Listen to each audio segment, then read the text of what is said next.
scratching, whimpering, desperation. For 3 weeks, a woman hears these sounds inside her wall. She can't sleep. She's going insane. Her neighbors confirm it's real. It's there. But what is it? When construction workers arrive with hammers and break open the wall, everyone in the room screams, because what they find is a medical miracle, and a story that will move millions of people to tears. Sarah Mitchell had always lived a quiet life in her suburban home in Portland, Oregon. She worked as a nurse, came home tired every evening, and enjoyed the peace of her neighborhood. But 3 weeks ago, that peace was shattered. It started on a Tuesday night. Sarah was lying in bed, about to drift off to sleep, when she heard it. A faint scratching sound coming from inside the wall next to her bed. At first, she thought it was just the house settling. Old houses make noises, right? But the scratching continued. And then came the whimpering, a soft, desperate sound that made Sarah's heart sink. She sat up in bed, pressing her ear against the wall. The sounds were definitely coming from inside. Something was trapped in there. The next morning, Sarah called an exterminator. "Probably rats or mice," he said confidently. He inspected the walls, set some traps, and assured her the problem would be solved within days. But the sounds didn't stop. In fact, they got louder. Night after night, Sarah lay awake listening to the scratching and crying. The sounds were haunting, keeping her from sleep. Dark circles formed under her eyes. Her co-workers noticed she seemed distracted, exhausted. "Are you okay?" they'd ask. But how could she explain? How could she tell them that something was dying inside her walls, and she couldn't do anything about it?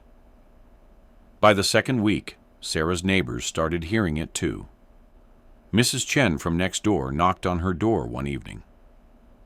"Sarah, I hate to bother you, but I've been hearing strange noises coming from your house. Is everything all right?" At least now Sarah knew she wasn't going crazy. The sounds were real. But what was making them?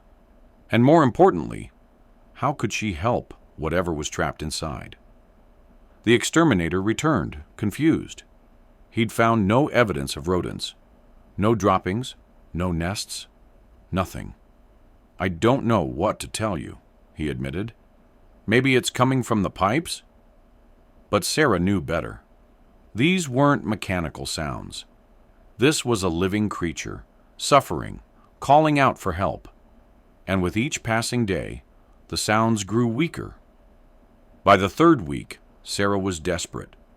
She couldn't take it anymore.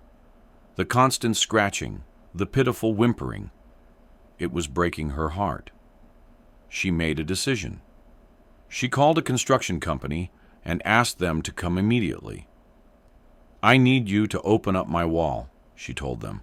"I don't care what it costs. Something is trapped inside, and it's dying." The construction workers arrived the next morning. They looked at Sarah with concern. She looked exhausted, almost frantic. "Are you sure about this?" the foreman asked. "Opening up a wall is expensive, and we might not find anything."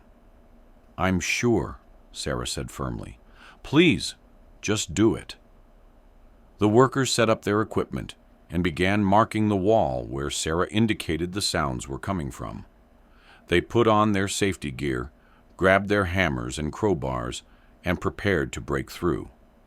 As the first hammer struck the wall, everyone held their breath. The sound echoed through the house. Then another strike, and another. Pieces of drywall began to fall away, revealing the dark space inside. That's when they heard it. A weak, desperate cry from inside the wall. The workers froze. Sarah's hands flew to her mouth. Whatever was in there was still alive. They worked faster now, carefully removing more of the wall, creating a larger opening. One of the workers shone a flashlight into the darkness, and then he screamed. Everyone rushed forward. There, huddled in the narrow space between the walls, was a small orange tabby cat. But this wasn't just any cat. Next to her, nestled against her body, were 3 tiny kittens. Sarah gasped, tears streaming down her face. The mother cat looked up at them with exhausted, pleading eyes. She was emaciated, her ribs visible through her matted fur. But she had survived. For 3 weeks, trapped in that wall, she had kept her babies alive. The workers carefully reached in and lifted the cat family out. The mother cat was too weak to resist. She simply looked at Sarah as if to say, "Thank you." Finally, Sarah immediately called her veterinary clinic. "I'm bringing in an emergency," she said, her voice shaking. "A cat and her kittens. They've been trapped without food or water for 3 weeks."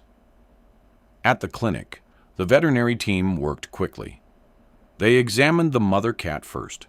She was severely dehydrated and malnourished, but miraculously, she had no serious injuries. The kittens, though tiny and weak, were alive. The mother had been nursing them, giving them everything she had to keep them going. Dr. Martinez, the lead veterinarian, shook his head in amazement. "This is incredible," he said. 3 weeks without food or water? Most animals wouldn't survive more than a few days.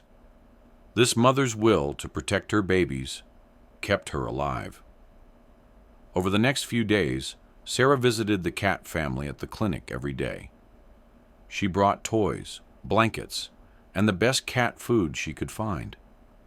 She watched as the mother cat slowly regained her strength, her eyes becoming brighter, her movements more confident.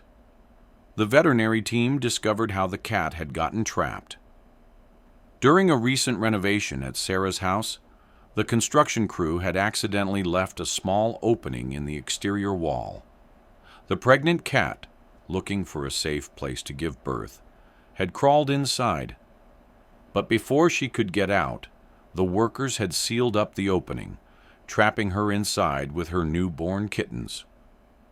For 3 weeks, this brave mother had survived in complete darkness, with no food and no water, nursing her babies and crying out for help. It was a miracle that Sarah had heard her. It was a miracle that she had persisted in finding the source of the sounds. And it was a miracle that they had found the cat family in time. When the cats were finally healthy enough to leave the clinic, Sarah made another decision. She couldn't let them go. This brave mother and her 3 kittens had fought so hard to survive. They deserved a loving home. Sarah adopted all 4 cats. She named the mother Hope because that's what she represented. Hope in the darkest of times, the will to survive against all odds. The 3 kittens she named Faith, Grace, and Joy. Today, Hope and her kittens are thriving in Sarah's home. The scratching and whimpering that once haunted Sarah's nights have been replaced by the sound of purring and playful meowing. And every time Sarah looks at Hope, she's reminded of the incredible strength of a mother's love. This story teaches us something profound. Sometimes the cries for help we hear aren't meant to be ignored. Sometimes persistence in the face of uncertainty saves lives. And sometimes the most incredible miracles happen in the darkest, most unexpected places. What would you have done in Sarah's situation? Would you have opened the wall? Let us know in the comments below.